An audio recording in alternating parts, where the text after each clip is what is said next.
अस्सलाम वालेकुम, आप देख रहे हैं इश्नाओ, मैं हूं अली सरवर। आज की सबसे अहम खबर जो इस वक्त भी ऑपरेशन जारी है, हम बात कर रहे हैं बडग्राम में, जहां चेयर लिफ्ट में फंसे 8 अफराद में से 2 बच्चों को आर्मी कमांडोज़ ने बचा लिया है। और रात और चूँकि मौसम भी ख़राब है, इसलिए जो ऑपरेशन था वो रोक दिया गया, लेकिन ज़मीनी ऑपरेशन जारी है और एक छोटी डोली को उसी तार पर डालकर मुतासरीन के करीब लाया जा रहा है और कोशिश की जा रही है कि 8 के 8 अफराद को बाहिफाजत उतार लिया जाए। 7 बच्चे हैं, एक उनका टीचर वहाँ मौजूद है और ज़ाहिर है पूरी कौम दुआ गो है, इन तमाम चीज़ों को देख भी रही है और ज़मीनी ऑपरेशन वहाँ मुसलसल जारी है। इस पर भी बात करेंगे कि ज़ाहिर है इसे वाक़या पूरा क्या है, क्या महर्रिकात हैं इसके। इसके अलावा हम बात करेंगे जी, आज एक बड़ी ख़बर ये भी रही कि इंटरबैंक में डॉलर जो है एक नई बुलंद तरीन सतह पर पहुंच गया है। पाकिस्तान की तारीख में ऐसा कभी नहीं हुआ। 299 या 299 का डॉलर हो चुका है। इंटरबैंक की बात कर रहा हूँ, ओपन मार्केट में तो उससे कहीं ज़्यादा है। इस पर हम बात करेंगे। जबकि 90 दिन में इलेक्शन नहीं करा सकते जो कहा इलेक्शन कमीशन ने, उसके बाद बहुत सारी जमातों का रिएक्शन आ रहा है, ख़ासतौर पर पाकिस्तान पीपल्स पार्टी और PTI एक पेज पर नज़र आते हैं। आज भी दोनों की जानिब से ये कहा गया कि जी बिल्कुल पीपल्स पार्टी ने दुरुस्त कहा है कि 90 दिन में इलेक्शन होने चाहिए और हम इस बात पर साथ हैं। आरिफ अलवी साहब ने जो एक ट्वीट किया, उसने तहलका मचाया हुआ है, नया पेंडोरा बॉक्स खोल दिया है, जिस पर उन्होंने कहा था कि मैंने दस्तखत नहीं किए और ये ऑफिशियल सीक्रेट एक्ट और आर्मी एक्ट किस तरह कानून बन गया, इस पर भी बात करेंगे। और जबकि आज निगरान जो वज़ीर आज़म है अनवार उल काकर साहब, उन्होंने कहा है कि जी हमारी कोशिश है शफ़ाफ़ इंतखाबात का इनकाद करें। और तारीख तो ज़ाहिर कोई बात नहीं की उन्होंने, शफ़ाफ़ इनकाद की कोशिश की उन्होंने ज़रूर बात की है। जबकि CM सिंध जस्टिस मकबूल बाकर साहब ने ये कहा है कि जिस सिंध में जो है तबादले और तैनातियों पाबंदी के खिलाफ वर्जी अगर हो रही है तो उसका उन्होंने नोटिस ले लिया है। अब मेरे साथ मौजूद हैं नवेद ज़ुबैरी साहब, बहुत शुक्रिया सर आपका। और तजज़ियाकार दानिश्वर उसके साथ मौजूद हैं अनिस मंसूरी साहब, बहुत शुक्रिया अनिस मंसूरी साहब आपको, मारूफ सहाफ़ी तजज़ियाकार। सबसे पहले हम यहीं से आगाज़ करते हैं, क्या कहेंगे इस बात पर कि बडग्राम में जो चेयर लिफ्ट में फंसे 8 अफराद और मुसलसल 7:45 का वाक़या है, उसके बाद 3 घंटे के बाद वहाँ ज़ाहिर जब मदद की बात की गई तो फिर एक बार फ़ौज ही काम आई और रेस्क्यू ऑपरेशन मुसलसल जारी है। 2 बच्चों को बचा लिया गया है क्योंकि बहुत बुलंदी पर है, 600 फुट कहा जाता है और बड़ा मुश्किल था हेलीकॉप्टर के ज़रिए वहाँ तक पहुँचना। सारी चीज़ें सर आपने भी देखी हैं, क्या कहेंगे? बिस्मिल्लाहिर्रहमानिर्रहीम। यस, बहुत ही अफसोसनाक वाक़या और अल्लाह ताला ने बड़ा करम किया कि कोई जानी नुकसान नहीं हुआ। छोटे बच्चे हमारा मुस्तकबिल स्कूल के लिए जा रहे थे। बहुत ही मुश्किल दुश्वार गुज़ार इलाकों में से एक पाकिस्तान का बडग्राम का ये 2 बड़े पहाड़ों के बीच का वो था। और ये अभी कहना कि इंतज़ामिया की गफलत है, इतने साल से मेंटेनेंस नहीं हुई, किसकी गवर्नमेंट की किसकी, ये बात की बात है। सबसे पहले है ऑपरेशन और बच्चों की सलामती। और इस पर तनकीद हो रही है कि बहुत स्लो हुआ और अब तक ये हो जाना चाहिए था, वो हो जाना चाहिए था, लेकिन ये कोई पहला वाक़या दुनिया का नहीं है। दुनिया के बड़े बड़े तरक्की याफ्ता मुल्कों में इस किस्म के वाक़े हुए हैं, जानी नुकसान भी हुआ है। ये हो जाते हैं, ऐसा नहीं है, लेकिन इसकी कोशिश ये हो कि ऐसी नहीं होना चाहिए। इसकी मेंटेनेंस वगैरह पे पूरी तरीके से ध्यान रखना चाहिए था और मुस्तकबिल में चाहिए।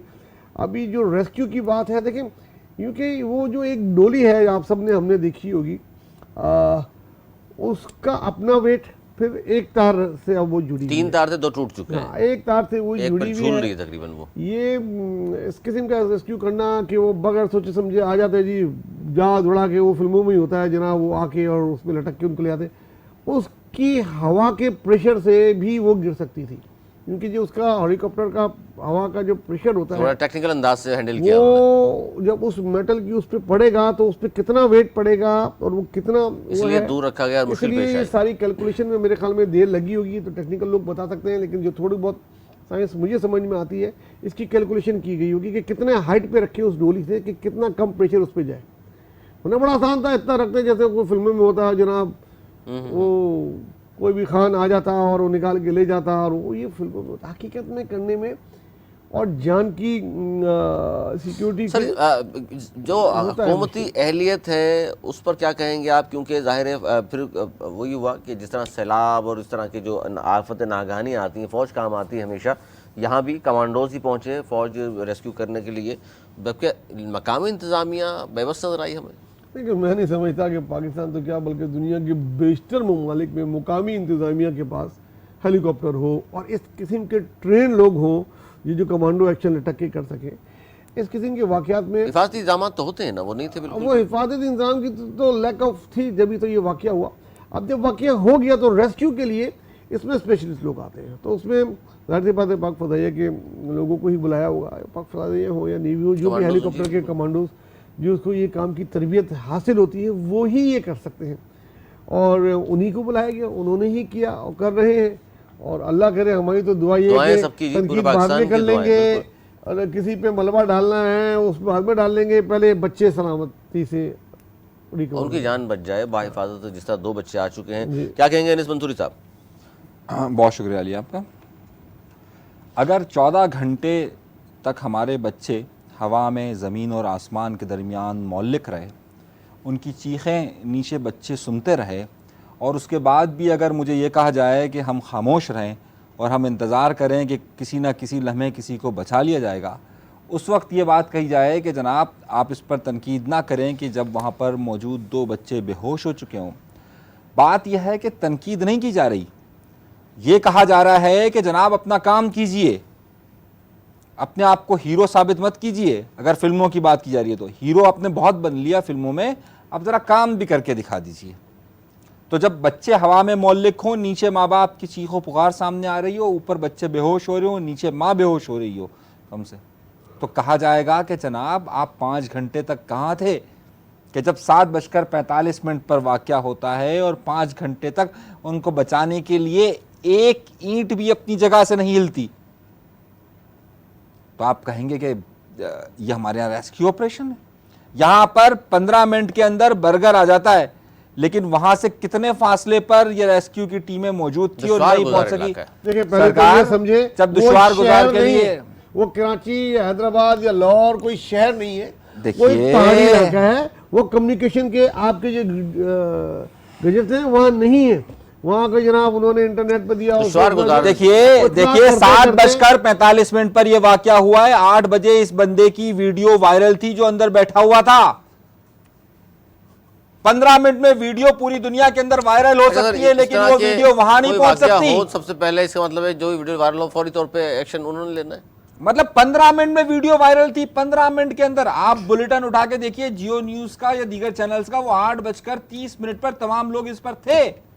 सर इस वक्त जाहिर है वो काम भी वही कर रहे हैं जिन पे आप तनकीद कर रहे हैं। मैं किसी पे तनकीद नहीं कर रहा, मैं इस पूरी इंतजामिया पर, यानी कि जो मैं ये बात मकामी इंतजामिया तमाम लोगों पर, जो भी लोग हैं, लेकिन हुकूमत की बात कर रहे हैं, मैं सबकी बात कर रहा हूँ। देखिए जब ये वीडियो अगर 45 मैंने एक अर्ज की थी कि हम मलबा बाद में डाल देंगे, पीटीआई की गवर्नमेंट में डालना उनको डाल देना भाई, और निगरान पे डालना निगरान पे डाल देना, या इनकी पसंदीदा पार्टी पीएस पार्टी अगर डाल दो तो सिंध गवर्नमेंट पे डाल देना भाई। लेकिन अभी बच्चों की सलामती की बात करें, मैं वही तो कहना चाह रहा हूँ कि जब आप संजीदा कोशिश नहीं करेंगे, मैंने किसी का नाम नहीं लिया, देखिए बहुत संजीदा कोशिश है, ये थोड़ी सी संजीदा कोशिश करार नहीं दे रहे आप। प्रॉब्लम ये है कि अगर फौरन हेलीकॉप्टर उड़ के आता है, मैंने आपको बताया, और वो करीब आता है और उससे डोली गिर जाती है, तो आज आप और मैं दोनों बैठ के तनकीद कर रहे होते, भाई थोड़ी सी प्रैक्टिस कर लेते, कौन सा बच्चे गिरे जा रहे थे, और लटके में सेफ एक डोरी से, उनको ये पता है ठीक है सब पैनिक में है, लेकिन उनको पैनिक नहीं होना जिन्होंने ऑपरेशन करना है। वो अगर आपकी तरह पैनिक हो जाए ना तो फिर अब तक हो गया होता काम। बात पैनिक की नहीं है, आप जज्बाती हो रहे हैं सुंदरी साहब। मैं जज्बाती नहीं हो रहा। जब कभी भी देखिए, जब कभी भी हमारे बच्चों की बात होती है, हमारे नौजवानों की बात होती है, इस मुल्क के किसी शहरी के जान और माल की बात होती है, तो हम सबको जज्बाती होना चाहिए। जो लोग अगर इनकी जिंदगी और मौत के लिए जज्बाती नहीं होते, तमाशा देखते हैं, याद रखिएगा हवा किसी की नहीं होती। आपके ख्याल में वो तमाशा देख रहे थे वहां बैठ? देखिए मैं ये कहना चाहता हूं, मेरी बात समझिए, अभी तक जो ऑपरेशन ज्यादा परेशान थे जो जिन्होंने, देखिए मैं मेरी बात को फिर समझिए, सही है, जो मैं बात कहना चाह रहा हूं कि वो वीडियो वायरल हो चुकी थी 15 मिनट के अंदर। भाई वीडियो तो बना के करना और रेस्क्यू करने में बहुत फर्क है अनीस भाई। देखिए आप मेरी बात को समझ नहीं रहे। हेलीकॉप्टर का ऑपरेशन सबसे आप मुझे ये बताइए, मैं ये कहना चाहता हूं कि 15 मिनट में जब वीडियो वायरल हो चुकी थी, देखिए 15 मिनट में जब ये होता है, हेलीकॉप्टर को एक मकसूद उसमें प्रवास करने में और पहाड़ों के दरमियान प्रवास करने में बहुत वो आप ये टेक्निकल किसी को लें तो पता लगेगा। मैं आपको बता रहा हूँ, मैं आपको बता देता हूँ, आप टेक्निकली अगर उसको जिस तरीके से अब ऑपरेशन कर रहे हैं, उसी तरीके से मकामी सलाहियत को इस्तेमाल करते हुए अगर आप ये ऑपरेशन कर लेते तो ये मामला अब तक हल हो चुका होता। जिस तरीके से आप छोटी डोली से ये चारपाई स्टाइल की कर कर जिस तरीके से अमूमन ये वाकयात पेश आते हैं, तो वहां पर मकामी इसी तरीके से रेस्क्यू किया जाता है। गिरते भी हैं अगर बिल्कुल अगर उसी तरीके से रेस्क्यू का ऑपरेशन अगर उस वक्त कर दिया था तो ये वक्त नहीं होता। अच्छा जी, ईमान मज़ारी की ज़मानत मंजूर हो गई है। अली वज़ीर जुडिशल रिमांड पर जेल रवाना कर दिए गए हैं और इन दोनों पर जो PTM ने एहतजाज किया था इस्लामाबाद में, इसमें तकारीर हुई थी, इसमें इदारों के ख़िलाफ़ इन्होंने नारेबाजी की थी, ईमान मज़ारी ने भी की थी, उस केस में पकड़ा गया था, लेकिन कहा गया कि जी इन्होंने बंदूकें छीन ली, वहाँ रोड बंद कर दिया, ये केस बनाकर इनको बंद किया गया। आज ईमान मज़ारी की ज़मानत मंजूर हो गई और एक्टिविस्ट हैं ये। क्या कहेंगे सर? शेर मज़ारी ने तो कहा कि इससे बेहतर है कि आप रोज़ाना इस तरह की बात करते हैं, एक ही दफ़ा जहर दे दें। देखिए, इसमें ताली मैं कहूँगा दोनों हाथों से बची है। उन्होंने जो लेकिन सर इदारों के खिलाफ नारेबाजी हुई है, सबने वीडियोस देखी हैं। उन्होंने इदारों के खिलाफ इस्तेमाल की है, वो मैं नहीं समझता कि कोई भी टॉलरेट करेगा। खासतौर से मंजूर बख्शी ने जो जुबान इस्तेमाल की है, जो और मोहतरमा ने खुद नारे लगाए, वो जुमले बोले हैं जो बंगालियों को मैं नहीं बोलना चाहता, जो उन्होंने किया, जो हम क्या करेंगे, ये खुदा ना खाता कोई सिंध के किसी लीडर ने की होती है बात, या कराची किसी लीडर ने ये की होती बात, या PTI के कोई एक्टिव ने की होती बात, तो उसके साथ पता नहीं क्या होता। न जाने कौन सा ऐसा गुर है कि वो मुसलसल इतनी संगीन स्टेट के खिलाफ बातें कर रहे हैं, और फौज के खिलाफ तो जिस तरह की वो जुबान इस्तेमाल कर रहे हैं, कोई बाहर बैठ के भी नहीं कर सकता, और वो वहाँ कर रहे हैं और वो फिर आते हैं, और वो पता मतलब उसने वो बातें बोली जो मैं नहीं बोल सकता, लेकिन सुनी सबने हैं। तो आप ये कह रहे हैं कि उनके साथ नर्म रवैया रखा गया? मेरे ख्याल में मैं तो ये बोलूँगा कि ठीक है, उसको जमानत दे दी मज़ारी की बेटी को, उसको मुतम्बी करके फिर ये दोबारा करेगी, और इसको बार बार जमानतें दी जाती है। इससे अच्छा कि थोड़ी सजा दी जाए। इससे ये साबित नहीं होता कि अदालतें आज़ाद हैं? मैं ये कहूँगा कि अदालतें सबके लिए आज़ाद नहीं है ना यार, यहाँ के सूबों के साथ ये सलूक नहीं है। यहाँ की बात करते हैं तो उनको बिल्कुल वो सलूक कर दिया जाता है कि जेल में बांध, जला वतन, बैंड पार्टी सब खत्म, और जब कोई दूसरा करता है कैपिटल में जाके, उसको जमानत दे दी जाती है। तो ये अदालतों का फर्क कह रहे हैं आप, डोमिसाइल का फर्क कह रहे हैं? ये डोमिसाइल का फर्क तो है ही। और मैं देखिए, मैं कानून तो यहाँ भी वही है, वहाँ भी वही है, क्योंकि जो है ना आज़ादी ज़ाहिर राय सबका हम तो बल्कि चैंपियन ही बोलते हैं, तनकीद करने के लिए तंजन बोलते हैं, लेकिन यह मैं नहीं कहूँगा। कोई लाइन हमेशा ड्रॉ होनी चाहिए। आप स्टेट के खिलाफ, तो कानून बना हुआ है यार, इन्होंने ही पास किया है, इन्हीं श्री मज़ारी की पार्टी ने पास किया कि फौज के खिलाफ बोलने का क्या कानून है। अपने बनाए हुए कानून का एहतराम कर ले भाई। और वो मुनव्वर पश्तीन वो पॉपुलर लीडर है, तो आप ये कह रहे हैं कि जी जो नारे ये ज़बान ये ना बर्दाश्त नाकाबिले कबूल हैं, और आप कह रहे हैं इनके खिलाफ कार्रवाई सख्त होनी चाहिए थी, नहीं हुई, आप ये कहना चाह रहे हैं? ये ज़बान इस्तेमाल जो उन्होंने की है, जो जुमले उन्होंने फौज के लिए इस्तेमाल किए हैं, जो उन्होंने बगावत की खुली बातें की हैं, दूसरी बात आपने ये अगर उनको पहले तो इसकी इजाजत ही नहीं होनी चाहिए, और हो तो जो जिन्होंने उनसे कम किया उनके साथ भी थोड़ी रियायत करो भाई। जो सिंध की आपने मिसाल दी, सिंध और कराची की, तो उनके साथ अगर इससे ज्यादा नहीं, उनसे ज्यादा अगर सख्त रवैया उनके साथ रखा है रियासत ने, तो उस पर आप खुश हैं, कहते हैं ठीक हुआ है वो? क्योंकि आप खुद कह रहे हैं सख्त रवैया होना चाहिए था। देखिए, जहाँ रियासत की सलामती की बात आ जाती है कि मैं रियासत तोड़ दूंगा, या मैं फौज के साथ ये कर दूंगा, या फलाना नहीं किया था मैं उनसे ज़्यादा करूंगा, यहाँ पे कोई रियायत नहीं होनी चाहिए। माफ़ी मांग ले बाद में, भले कोई भी जुर्म किया है, सज़ा है, सज़ा है, जुर्म करोगे सज़ा मिलेगी, या तो फिर सबको आम माफ़ी का ऐलान करो। और सियासत में जो पॉलिटिकल चीज़ें हैं उसमें रियायत दें, उसमें आप लिबर्टी दें थोड़ा बोलने की, सियासी तौर पर तनकीद बर्दाश्त खुद भी करें और दूसरों को भी चाहिए वो सियासी बातें करें।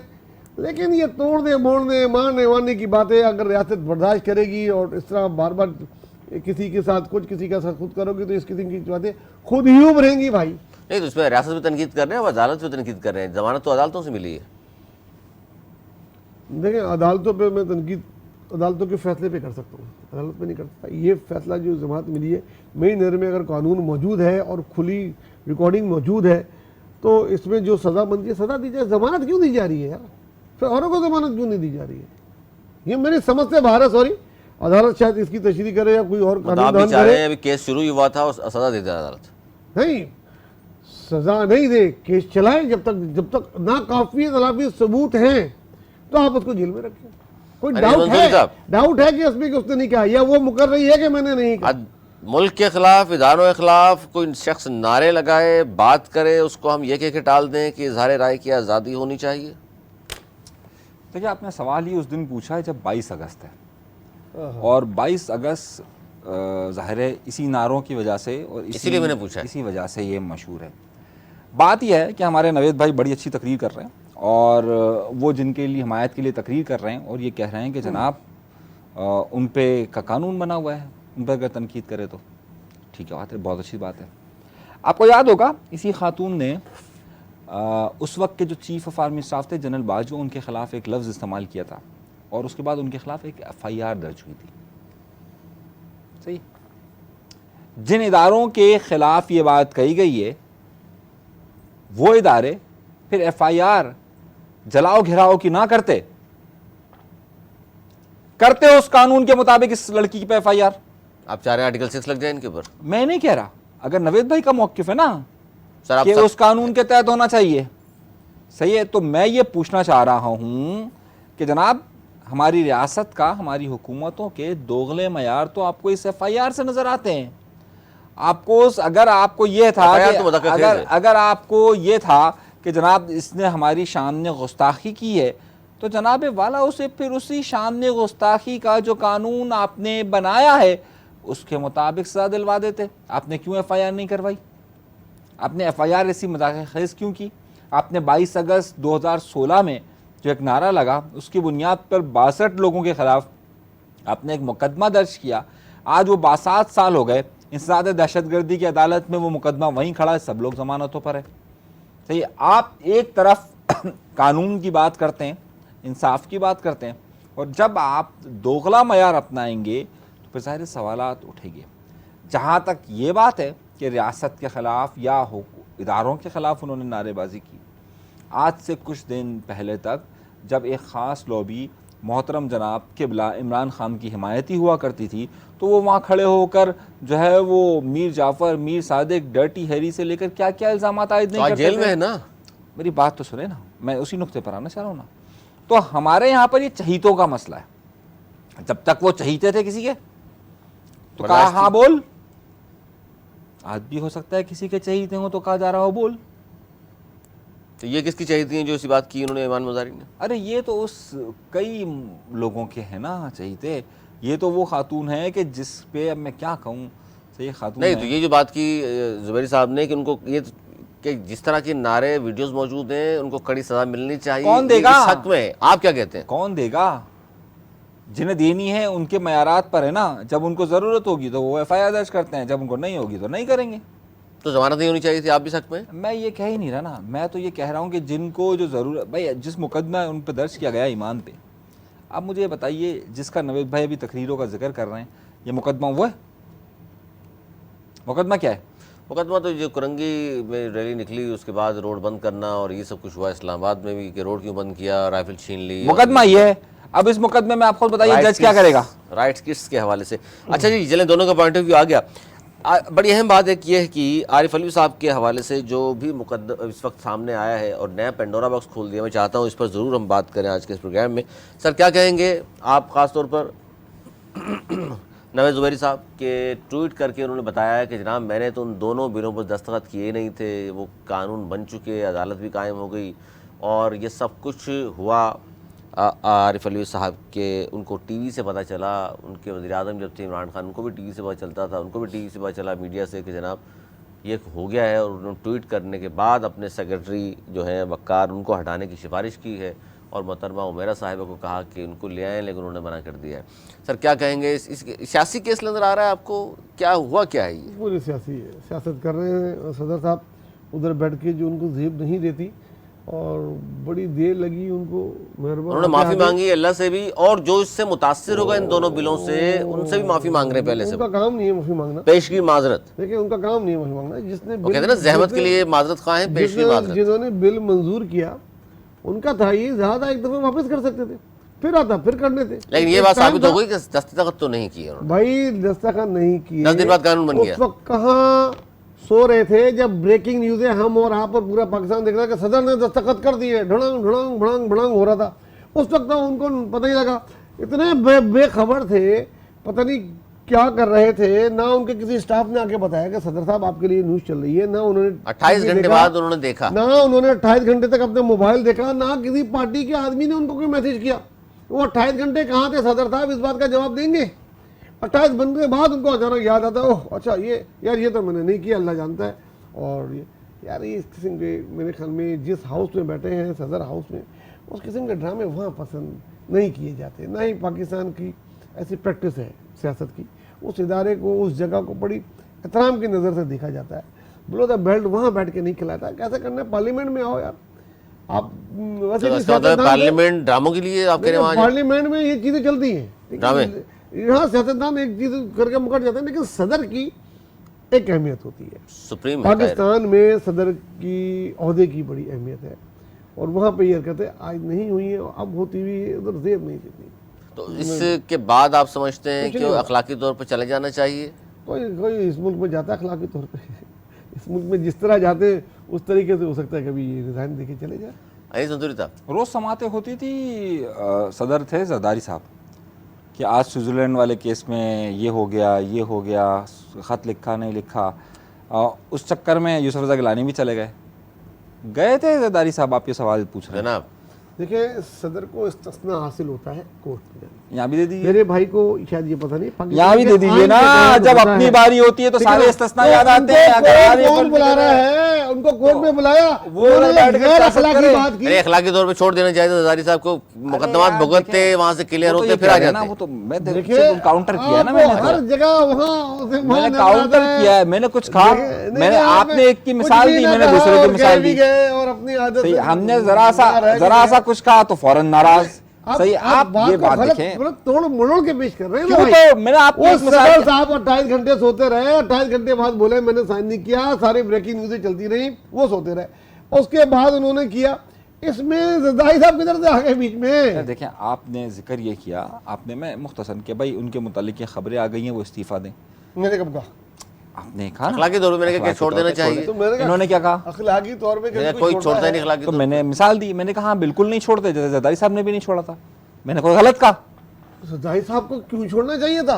आपने भाई, मैंने आपके जुमले की तायीद करते हुए मिसाल दी है, मैंने कोई गलत बात कही है? बिल्कुल गलत बात की। आपने कहा बनता नहीं था, यहाँ अखलाक बनता है। अच्छा हाँ, बनता है। वो एक ऐसा केस, अब आइए, केस है, उसके लिए वो बोल रहा सुप्रीम कोर्ट नहीं, खत लिखो। अच्छा, आप यहाँ पर केस, अच्छा डेड केस था तो खत लिखने में मुज़ाहिरा क्या था? वो गैर कानूनी काम था। आज भी उनका ये पिछले इंटरव्यू में उन्होंने बोला कि खत लिखना गैर कानूनी था। गैर कानूनी काम सदर को जब इस्तिस्ना हासिल है, बोलो मैं क्यों लिखूं भाई, आप लिख दें, जरूरी है आपने मुझसे लिखवाना है। अब अगर यही मामला आरिफ अलवी के साथ हो और आरिफ अलवी अपने स्टाफ से कह रहा हो कि जनाब आपने भिजवा दिया, वो कहे हाँ मैंने भिजवा दिया है, सही, और मेरी 28 घंटे का था, खबर चल गई ना। मेरी बात तो सुन लीजिए ना, मेरी बात सुन लीजिए ना। अब कुछ सही है, मैं कोई दूसरा हाथ नहीं ला रहा। आपने बात को, जब आपकी बात को हमने तायद की तो आपने वहां पर कर दिया, सही है। जब यही बात अगर आरिफ अलवी के साथ हो कि आरिफ अलवी ये कहे कि जनाब ये तो गलत हो गया मेरे साथ गलत हो गया, तो आप कहे कि नहीं वो सियासत कर रहा है, वो गलत कर रहा है, वो सौदे पर बैठ कर रहा है, और उसी वक्त अगर जरदारी कर रहे होते और वो खत नहीं लिख रहे होते, वो डिले कर रहे होते, तो आप क्या कहते? ट्वीट के जरिए क्यों बताया? इंक्वायरी करा लेते, कोई बात और करते। और पहली बात बहुत इंपॉर्टेंट बात आपने नहीं, मैं प्रेस रिलीज जारी कर देते। मैं आपको बता रहा हूँ, उसी में बात कर रहा हूँ। देखिए जब कभी भी हमारे पास कोई भी कानून अगर उन्होंने वापस किया है, कोई भी बिल जो उन्होंने वापस किया, तो उसके लिए उन्होंने ट्वीट किया ना। अब नए दौर में ज़ाहिर है हम प्रेस रिलीज को ट्वीट ही समझते हैं और ट्वीट को प्रेस रिलीज समझते हैं। प्रेस रिलीज तो बाकायदा नहीं, मेरी एक बात सुनिए। नहीं क्यों? देखिए नहीं, ट्वीट से कहा है उन्होंने, हैक हो जाते हैं सर। उन्होंने ट्वीट से कहा, उन्होंने ट्वीट से ही पिछली बार कहा था कि मैं ये ट्विटर वाले सदर हैं भाई, कोई भी हो, आप तो ट्विटर वाले ही सब हो गए ना, सही। हमें तो ट्विटर वाला मेयर भी ट्विटर वाला मिलता है, हमें तो सारे ट्विटर वाले ही मिलते हैं। मेयर भी आ गए, मुर्दाबाद छोड़े ना, आप सब सारे ट्विटर वाले ही मिलते हैं ना। सवाल ये बीच में पैदा होता है, सिर्फ एक फर्क है इसमें कि जब ब्रेकिंग न्यूज़ें चल रही थी उस वक्त सदर ने क्यों नहीं ट्वीट किया? 28 घंटे क्या किसका इंतजार किया? और ये कहा उन्होंने कि मुझे टीवी से पता चला। देखिए जब टीवी पे ये खबर चली है 28 घंटे बाद, मैं आपको खबर दे देता हूँ सर, द न्यूज़ जब टीवी पे मुझे पता चला, मैंने अपने लोगों से पूछा 3-4 बार तक। असल बात अगर शायद ये बताना चाहे तो बता दे, वरना मैं बता दूंगा। चलिए आप बता दीजिए। नहीं आप बताएं पहले, मैं देखता हूँ आपकी। आप बता दीजिए। मुझे तो पता है, आप बताइए। बताना नहीं चाहता, आप बता दीजिए ना। वो हमारे यहाँ पर एहतराम करता हूँ, दिल से एहतराम क्या करता खान हूं। साहब की वजह से किया किसी उन्होंने? एक आदमी का नहीं, इस सीट का एहतराम करता हूँ, इसलिए मैं नहीं बताना चाहता। अब मैं देखता हूँ कि आप बताते नहीं, आप बताएं, मुझे नहीं मालूम बताने चलिए। चले थे ना, आप बताने नहीं, चले थे मैं ना। तो आपको उस वक्त की सूरत हाल बता रहा था ना कि देखिए नहीं, जब असल उन्हें- वजह क्या थी इसकी? ये वो उस पे आए, अगर मैं असल देखता वजह हूँ, चलेंगे, असल अखलाकी वजह जरूरत खबर है अगर आपके पास है तो मंसूरी साहब। उसके बाद जो है ना वो हमारे यहाँ टीवी पर पाबंदी लग जाती है। नहीं नहीं नहीं लगेगी इंशाल्लाह, नहीं, बयान कीजिए। टीवी आप पर पाबंदी लग आरिफ जाती अलवी है। साहब के हवाले से नहीं लगती? नहीं, आप करें आरिफ अलवी ने जिस वजह से कहा और वो फिर जो सारे मामलात हुए और जहाँ से फिर उनको फ़ोन आए, मसला ये हमारे यहाँ पर पाबंदी नहीं, लग जाती ट्वीट है।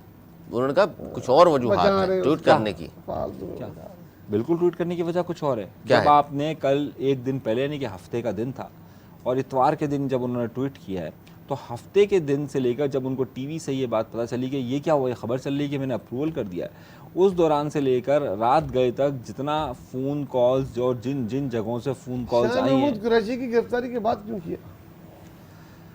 नहीं वो रीज़न नहीं है। अच्छा, इमरान खान को भी सुना है। अच्छा खैर छोड़ देखिए यार, हम देखिए, मेरे ख्याल में यार छोड़े। मैं आपको बताता हूँ हमारा देखिए, अपना देखिए, पॉइंट ऑफ देखिए, व्यू आ गया मैं आपको बताता हूँ कि उनको 28 घंटे पहले करना चाहिए था, तो मैं साथ खड़ा होता हूँ। नहीं, टीवी पे चलते साथ ही नहीं, अगर वो मैं कर देते ना, देखिए, तो इस खबर का भी मजा था। देखें ठीक है जब ना? उन्होंने देखा कि खान को नुकसान होगा साइफर वाले मामले होगा पर और और उसी शाह महमूद केस को में नुकसान होगा, हो गया। इसलिए अखलाकी तौर पर अपने आप को बचा लिया, नहीं, सुरखरू कर लिया। अपनी पोजीशन आगे के लिए नहीं जी, सुरखरू करने के लिए नहीं किया जी, सर, ये नहीं सुरखरू जी, करने के लिए। नहीं जी, गलत ये खबर नहीं है है। ना, गलत बताएं खबर सर, है। बताएं आप फिर ये प्रोपेगेंडा और इन खबरों पर आते हैं ना, सारा मसला ये कि असल खबर ये है कि जो हमारे यहाँ पर काफ़ी करता धरता लोग हैं, उन्होंने सुबह ये खबर चलवाई कि जनाब ये बिल पास हो गया है।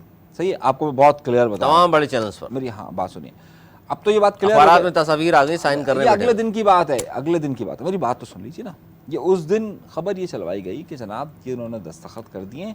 दस्तखत करने की खबर चलाई, दस्तखत अभी भी नहीं हुए। जाहिर है, मान तो गए इसका वो। मतलब है कि सबसे पहले तो आप उन तमाम टीवी चैनल्स को पकड़े कि जिन्होंने आरिफ अलवी को पकड़ना चाहिए ना। अरे आप मेरी बात तो सुन लेना। ये मैं तो आपको- अलवी मैं साहब आपको करना पूरी चाहिए। मैं आपको पूरा बता रहा हूँ ना, एक से एक वाकयात हुए कहाँ, आगे चलना चाहिए। वाकयात कहाँ हुए, आप उसको ना करें ना। जी जी, डॉट मिला रहे देखिए हैं डॉट्स मिला रहा हूँ ना आपको। हुआ ये कि इनके साथ जब ये मामलात हुए कि जनाब ये खबर टीवी पे चली और ये चली कि इन्होंने दस्तखत कर दिए, सबसे पहले इन्होंने राब्ता किया कि जनाब ये दस्तखत जब मैंने नहीं किए तो ये खबर किस तरीके से चली है।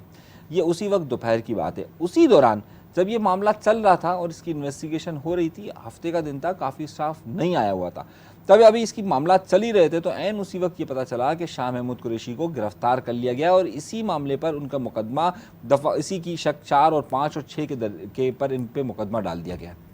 सही है, यहाँ से मामले ने यू टर्न लिया, यानी कि ये सारा मामला तयशुदा था कि जैसे ही पास होगा और ये पास कहानी हो होगा जाएगी। और उसी वक्त इन तमाम लोगों को गिरफ्तार कर इमरान खान की कस्टडी उसमें कर देंगे। इसी दौरान फिर प्रेशर आना शुरू हुआ। उसी वक्त आरिफ अलवी साहब ने ये मशवरा किया, ख़ास तौर पर जो जज उन्हें दिया गया है मुशावरत के लिए, कानूनी मामले के लिए, उनसे जब मशवरा किया तो उन्होंने कहा कि इस पे ये पता किया जाए कि दस्तखत हुए हैं या नहीं हुए, क्योंकि आपने दस्तखत नहीं किए, लेकिन वहाँ पर जो कागज़ पड़ा हुआ है या जो वो कह रहे हैं दस्तखत हैं उसको दें। इन्होंने नहीं, तो राब्ता उसी किया। वक्त वो टीवी पे खबर चली, पता चल गया था, तो एक ट्वीट कर दे, तरदीद कर, खबरें गलत भाई चल रही हैं, मैंने दस्तखत नहीं किए। यही इन्वेस्टिगेट हो रहा था कि उस वक्त सारे वाकयात इतनी तेज़ी के साथ हुए थे और फिर अगले दिन सुबह नहीं, उन्होंने आरिफ किया। अलवी साहब के साथ हैं आप? मैं आरिफ अलवी के साथ नहीं, मैं वाकयात के साथ हूँ, जो हक सच हुआ है उसको बताया करें। अच्छा, जाते जाते सर आखिरी खबर, वक्त की किल्लत। इंटरबैंक में डॉलर 299 के बुलंद तरीन सतह पर पहुंच गया है और इस वक्त की जो सूरत हाल है, ख़ासतौर पर अदम एतमाद की बात से अगर हम देखें तो 16 माह में इस हुकूमत ने आई तो इसलिए थे कि जी खान साहब ने डॉलर 180 का क्यों कर दिया, पेट्रोल 150 का क्यों हो गया, महंगाई 13% क्यों हो गई, लेकिन जाते जाते डॉलर जहां वो 180 का था 300 पे ले गए हैं और महंगाई की शरह 13% से उठा के 29% पे चली गई और इस तरह पेट्रोल देख ले कहाँ से कहाँ 180 से आज 300 पर पहुँच गया है। आदम एतमाद फिर किया क्यों था? 18 अरब छोड़कर गए थे खान साहब, अब 12 पे इन्होंने हुकूमत छोड़ी है, क्या कहेंगे सर? देखिए बहुत बुरा हाल है मीशत का। मैं किसी पे मलबा डालना नहीं चाहता कि मैं नून लीग पे डालूं या पीटीआई पे डालूं। हमारे हालात पे दर पे इस तरह हुए इस मुल्क में कि हम दिन ब दिन धंसते जा रहे हैं। थोड़े दिन के लिए बाहर से पैसे आ जाते हैं, एक संभाला सा लगता है, जैसे ही वो पैसे कम होने लगते हैं या कोई हालात चेंज होता है तो वो सारा उधर जाता है। आईएमएफ का बेल आउट आया था, थोड़ा सा डॉलर 12-15 रुपये कम हो गया था, सुकून का सांस लिया था उन्होंने। अब ये गवर्नमेंट का चेंज होना हुआ, जैसे ही 90 दिन की बात हुई कि इलेक्शन 90 दिन में नहीं हो रहे, उसका फ़ायदा उठाते हुए ये जो लोग इस पर लगे होते हैं जो गिद्ध खा रहे हैं मुल्क को, उसमें उनको मौका मिल जाता है और वो ये हरकत करते हैं। सियासी गिद्ध। IMF ने पाबंदी लगाई हुई है, एक तरीके से उन्होंने साइन किया है कि बैंक रेट का और मार्केट रेट का 3 से 5 रुपये ज़्यादा फ़र्क नहीं होगा। अब तरीका ये निकाला है कि मार्केट का रेट ये बाहर का बहुत ज़्यादा कर देते हैं तो बैंक रेट बढ़ाना पड़ता है। आज जो बंद हुआ है 300 से 299 पे, 299 बाहर मार्केट में 210 का भी नहीं था। मतलब बाहर मार्केट रेट जो है, अगर आपके पास डॉलर कैश ओपन मार्केट 210 से भी ज़्यादा था, 310 से भी ज़्यादा, 210 रुपये तो आपको बुला के देंगे 310 और 310, और अगर आप खरीदने जाएंगे तो उनके पास है ही नहीं, 310 भी देंगे, बोला है ही नहीं हमारे पास, क्योंकि उनको पता है ये भी और बढ़ेगा। और कहाँ तक बढ़ेगा उसकी आवाज़ें अगर मैं मोहनियर बोल दूँ तो मैं समझता हूँ फिर मैं बहुत गलत करूँगा, क्योंकि मैं उन लोगों में से हूँ जो चाहता हूँ कि डॉलर 200 रुपये का हो।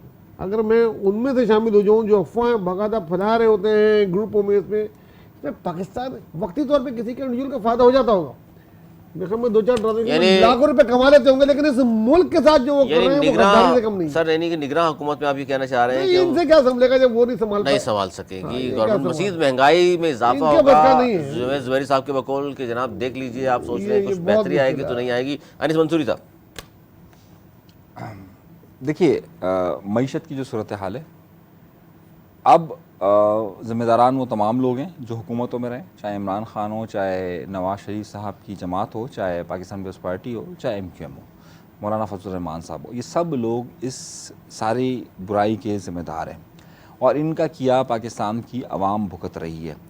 कहने का अगर सारी सूरत हाल को अगर आप देखें, ये 299 रुपये पर आया है। जो हमने यहाँ पर मईशत की सूरत हाल की हुई है ये नहीं रुकेगा और गरीब आदमी इस बोझ को कितना बर्दाश्त कर सकेगा ये मैं नहीं जानता। लेकिन हमारे यहाँ शायद बहुत कम लोगों को मालूम हो कि गुज़िश्ता एक हफ़्ते के दौरान कराची शहर में 4 लोगों ने ख़ुदकुशी की है गुर्बत से तंग आकर। ये बड़ा फिगर है, मतलब 4 लोग एक बड़ी अहमियत रखते हैं और उन चारों लोगों ने जो ख़ुदकुशी की है उसकी सिर्फ़ और सिर्फ एक वजह है कि वो अपने बच्चों का पेट नहीं पल पा रहे। बिल्कुल, अगर यही सूरत हाल रहती है, हुकूमत, मुक़तदरा क़ुव्वतें, मुक़तदरा इदारे अगर आपस की चपकलिशों को और अपनी सियासत को ही हवा देने के लिए और अपनी आपको ज़्यादा बाख्तियार करने के लिए अगर लगे रहेंगे तो यकीन मानिए पाकिस्तान के हर दूसरे घर से एक ख़ुदकुशी होगी। खुदकुशी होगी, ये बाहर नहीं निकलेंगे हैं। ये भी क्या कौम है, मतलब मायूसी की बातें कर रहे हैं, मतलब बहुत मायूसी की बात कर रहे हैं। इनको इससे अच्छा ये है कि ये बाहर निकल के तैयार कि इसी ने 7 रुपये यार बिजली में 7 रुपये बढ़ा दिए और वो भी 2 महीने पहले से ले रहे हैं। मकसद वो मिसाल जो मैंने ट्वीट में दी थी कि मैं बनकॉब खाकर आ गया, 2 महीने बाद बनकॉब वाला मेरे घर आया, 30 रुपये और दे दो भाई। किस चीज़ के? ये फ्यूल एडजस्टमेंट चार्जेस है, ये है फ्यूल एडजस्टमेंट चार्जेस, ये कर रहे हैं। 2 महीने पहले आप अपना चीज़ें जो की थी, इंडस्ट्रीज तबाह हो रही हैं, 7 रुपये, इस वक्त बिजली 50 रुपये तो ऊपर के करीब पहुंच गई यूनिट, और ये किसी भी वक्त क्लैप्स हो जाएगा सिस्टम, नहीं दे पाएंगे कोई भी। जैसे बॉइलिंग पॉइंट होता ना 97 आ गया ये बॉइलिंग पॉइंट, आपको भी ये लगता है? अब 100 होना है और लोगों ने इसमें नहीं दे सकते। सिस्टम की नाकामी है, सियासतदानों की नाकामी है, सबकी। सर देखिए सीधी सीधी नाकामी तो तमाम बाख्तियार लोगों की है, बाख्तियार लोगों में तमाम लोग हैं, अवाम भी शामिल है, चाहे वो सियासतदान हो चाहे कुछ। आवाम के हाथ में कुछ है ही नहीं। कुछ नहीं उनके हाथ में, एहतजाज बाहर तो निकल सकते हैं। देखिए पेट्रोल के प्राइस बढ़ होते हैं, पेट्रोल पंप पर रश लग जाता है, पासपोर्ट के प्राइस बढ़ते हैं, पासपोर्ट ऑफिस में रश बढ़ जाता है। ओ भाई ये रश तुम एहतजाज करना अपनी जी, जुबान हक है नहीं आपका, है। इस्तेमाल कीजिए। बिजली के बिल नहीं दे रहे, पता नहीं कहाँ से मांग रहे हैं, चीजें कर रहे हैं, भूखे रह रहे हैं, लाइटें बंद कर रहे हैं, एहतजाज ही नहीं कर सकते। आवाम भी कसूरवार है, 22 रुपए की बिजली का आवाम भी कसूरवार है, नहीं। आवाम कसूरवार नहीं है, 57 सर आवाम कसूरवार नहीं है। अनीस मंसूरी साहब कोई उसकी दलील दे रहे हैं कुछ? क्योंकि ये खुद भी है ना उसके जिम्मे। देखें बात यह है कि एहतजाज भी नहीं, मैं हमेशा ये कहता हूं, कहते खुदकुशी कर लेगा हर घर से नहीं एक मैं ये कह रहा हूँ, हर घर से देखें एक आवाम आदमी निकल आए रोड पर, मैं देखता हूँ कैसे खुदकुशी करने से बेहतर कह रहे हैं आप एहतजाज करें। हाँ। जी अनीस मंसूरी साहब, देखिए मैं हमेशा से एक बात कहता रहा हूँ कि हर घर में दिया भी जले अनाज भी हो, ना हो अगर कहीं ऐसा तो एहतजाज भी हो। अवाम हमेशा एहतजाज करती है, आप आज सड़क पर खड़े हो जाएं, अवाम हमेशा एहतजाज करती है। अवाम देखिए बात को आप जो है ना वो अवाम पर मत डालें, ये अवाम आपका नहीं, आप अवाम नहीं, आप अवाम, आप देखें, हमारा यहाँ मसला है, हमारा मसला क्या है कि जो विक्टिम होता है हम उसी को कसूरवार ठहराना शुरू कर देते हैं। हम कहते हैं तू, अगर हमारे यहाँ पर किसी बच्चे के साथ रेप हो जाए तो हम कहते हैं बच्चा बाहर क्यों निकला था। सही है, विक्टिम को हमेशा हम क्रिटिसाइज करने लग जाते हैं। अवाम के साथ जुल्म और बर्बरियत मचाई जा रही है, अवाम अगर एहतजाज करने निकले आप उसको सड़कों से बंद कर लापता कर दीजिए और फिर आप कहिए कि यार अवाम क्यों नहीं निकलती है। आप अवाम नहीं, आप मेरी बात सुनिए, आप अवाम को इतना डरा दीजिए, आप अवाम को इतना डरा दीजिए कि आप एहतजाज करेंगे। विक्टिम है, आप एक उसको बेरोजगारी से मारिए, गुर्बत से मारिए, फिर आप उसको लाठी से मारिए और आप कहिए तू क्यों कर रहा था ऐसा भाई। मैं इसलिए अवाम को बेकसूर कहता हूं, ये अवाम तो आप मजलूम को ही जालिम करार देने लग जाए। अवाम कसूर नहीं है, आप मजलूम को जालिम नहीं, बर्दाश्त नहीं कर रही है अवाम एहतजाज कर रही है। कहाँ कर रही है? अपने सोशल मीडिया पे कर रही है। देखिए मेरी बात सुनिए, अवाम एहतजाज कर रही है, अवाम को मोबिलाइज करने के लिए हमेशा एक लीडरशिप मौजूद होती है। लीडरशिप नहीं है, बिलावल भुट्टो मौजूद है। छोड़िए बिलावल भुट्टो को, जो शख्स खुद, अब छोड़िए उस बात को, बाद भी एक नाम लिया था जो बात, मैं सबकी बात कर रहा हूँ, मैं सबकी बात कर रहा हूँ, मैं उस लीडरशिप की बात नहीं कर रहा, मैं ये कह रहा हूँ कि कमाल मौजूद है, बिलावल भुट्टो छोड़िए, मौजूद है, शहबाज शरीफ मौजूद है। एक ही नाम लेने तो ले दिया, कोई मैंने किसी का नाम नहीं लिया। आपने नहीं लिया? बिलावल का नाम उन्होंने लिया था, मैंने कहा छोड़िए। सही है, मैंने कहा छोड़िए, चारों को कह दिया। बात देखिए ये है कि अवाम एहतजाज करती है, अवाम एहतजाज कर रही है, जब इनको कलेक्टिव एक फोर्स बनाने के लिए एक लीडरशिप होती है, जिसको आप एक मुजाहरा कहते हैं, उसको कोई जमा करता है, उसके लिए एक लीडरशिप मौजूद होती है। अफसोसनाक लीडरशिप की कमी है, इसका मतलब है स्पेस है बहुत ज्यादा। ये सारे लीडर जिनको जो अपने आप को अवाम का नुमाइंदा कर, जो अपने आप को अवाम का नुमाइंदा कहते हैं, बच्चा को, बच्ची को, बेटा को, बेटी इस मुल्क के सामने आएगी। मैं, आपने सिर्फ एक बात कही थी कि अवाम एहतजाज नहीं करती। मैं आपको प्रैक्टिकली बात बताऊं, क्या होगा जब ये हद से ज्यादा हो जाएगा ना, तो मैंने कहा बॉइलिंग पॉइंट आ रहा है, ये क्लैप्स हो जाएगा। जब आप बिजली के बिल बिल्कुल ही नहीं दे पाओगे, सब हाथ खड़ा कर देंगे, क्लैप्स हो जाएगा, फिर ये सब बाहर आएंगे, फिर कोई लीडर की जरूरत नहीं होगी, किसी लीडर की जरूरत नहीं होगी, और कोई नहीं उस वक्त लीड करता, सब क्लैप्स होते हैं ना, फिर ये बाहर आते हैं लोग। ऐसा कब हुआ है? फिर ऐसा बहुत सारी दुनिया के मुल्कों में हुआ, यहाँ नहीं हुआ, उसको वहां ना ले जाए वहां तक, लेकिन अगर वहां तक गया, आखिर में क्या होगा? अब बैंकक्रप्ट होता है ना, कब होता है? जब उसका बिल्कुल खत्म हो जाता है। जब कुछ नहीं होता तो फिर कुछ और होता है। मैं कह रहा हूँ वहां तक ना लेके जाए, एक वक्त आएगा ये क्लैप्स हो जाएगा, उसके करीब है, जिस रेट पे है इस रेट से थोड़ा और ऊपर गया ना, कोई बिल नहीं दे पाएगा जी। ये कह रहे हैं आप भी इस बात को तस्लीम कर रहे हैं? मैं बिल्कुल तस्लीम कर रहा हूँ। मैं तो कह रहा हूँ आज लोग बिल नहीं दे पा रहे, लेकिन बात यह है कि ये जो मजबूर लोग हैं, सही है, जो बहरहाल एहतजाज कर रहे हैं, लेकिन एक कलेक्टिव फोर्स नहीं है, सही है, तो उसे कसूरवार ना ठहराया जाए। आप किसी भी घर पर चले जाएं, वो एहतजाज कर रहा है, चाहे वो सोशल मीडिया पर कर रहा हो, चाहे अपने गली के नुक्कड़ पर बैठकर कर रहा हो, वो कर रहा है। लेकिन बात यह है कि यहाँ की जो लीडरशिप है, जो कि अपने इख्तियार और अपने इक़्तिदार और अपनी अय्याशी की गुलाम को जी बाहर निकलना होगा। बहुत शुक्रिया नवाज़ ज़ोहरी साहब आपका, मंसूरी साहब आपका। नाज़रीन, प्रोग्राम आपने देखा, उम्मीद करता हूं पसंद आएगा। आपकी आरा का हमें रहेगा इंतजार। अगले प्रोग्राम तक के लिए मुझे, मेरी टीम को जी इजाज़त।